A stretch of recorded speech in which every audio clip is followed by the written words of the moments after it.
Olá, meus amigos, minhas amigas. Até onde vai a nossa liberdade de escolhas? A liberdade de escolhas é diretamente proporcional à maturidade do indivíduo, maturidade intelectual, maturidade emocional. Por exemplo, o adulto, ele tem mais liberdade de opções do que uma criança. No âmbito profissional, o presidente de uma empresa, ele tem mais liberdade de decisões do que o faxineiro. Paralelamente, quanto maior a liberdade, que a pessoa tem, maior é a sua responsabilidade. No entanto, o meio ambiente, o meio social afetam essa nossa liberdade, esse nosso livre-arbítrio. Então, por exemplo, em regimes totalitários ou sob o comando de líderes autocráticos ou famílias dominadoras, tolhem a liberdade do indivíduo. Às vezes, também, as pessoas, elas mesmas, renunciam à sua liberdade de escolher. Por quê?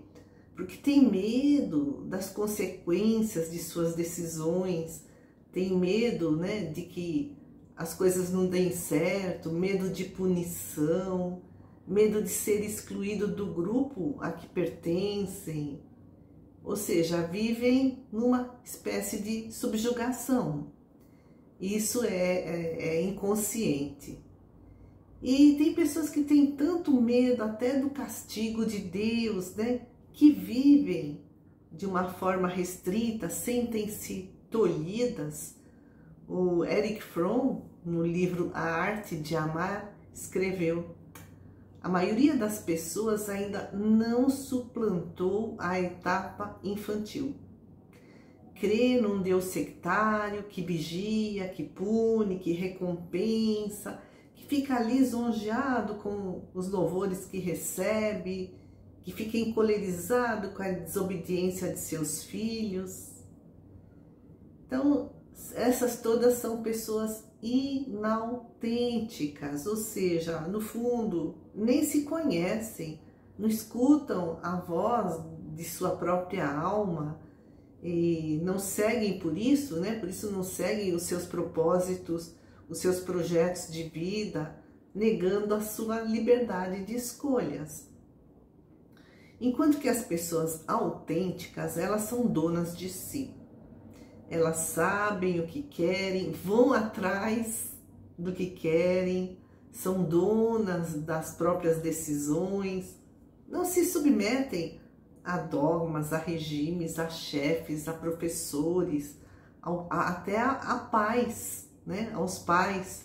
Não porque sejam rebeldes sem causa, mas porque têm coragem de romper com preconceitos, com aqueles paradigmas que já estão ultrapassados, com os dogmas impostos, e por isso nem sempre são compreendidos pela grande maioria, que ainda se mantém alienada ou, infelizmente, interesseira.